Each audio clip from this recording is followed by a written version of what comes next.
ई जुल्मी जमाना सितम के तनो ढाई न कबहू ए दुनिया से मोहब्बत उड़ाई।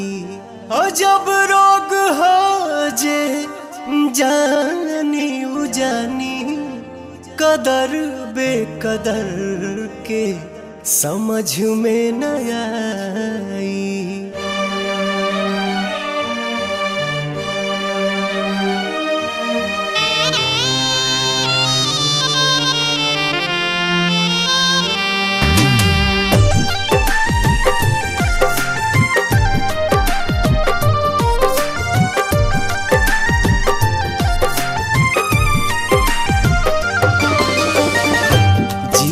मरे के संग खैली कसम संग ही सहे के रहे सारा सितम।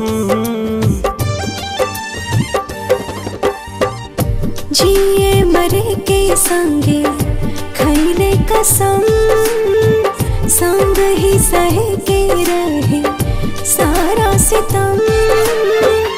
उहे जान भैली अनजान कहे पूछ के बतावा तनी चान। हे चान दूर कहे भैली हमर जान।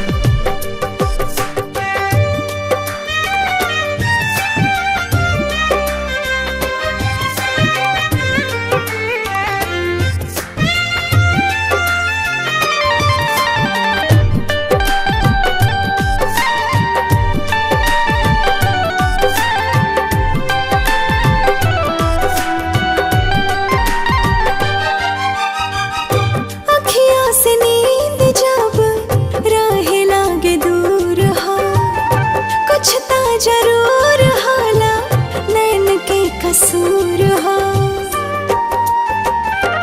हाँ, काहे के प्रीतिया बनौले भगवान हो। प्रेमी सतावल जाला बाटे परमान हो। ना जाने कैसन बा दिल के जरूरत हो। हर पल निहारेला उनके ही सूरत हो। टूट गइल सारा अरमान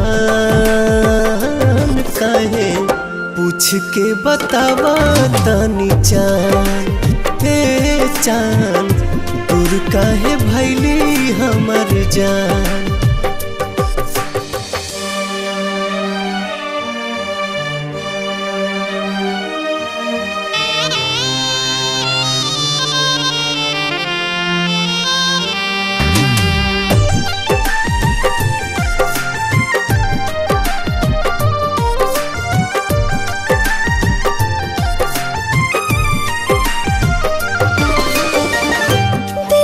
जरूरत होला सच्चा दिलदार के। बड़ा हार जाए तू ता बुझला न प्यार के। फिर ना दोबारा कबो हो पाई प्यार हो। बसल बसावल दुनिया भइल उजार हो।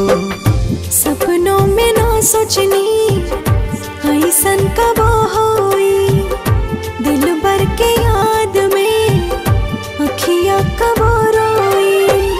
घुट घुट के निकाले परान काहे पूछ के बतावा तनी चान।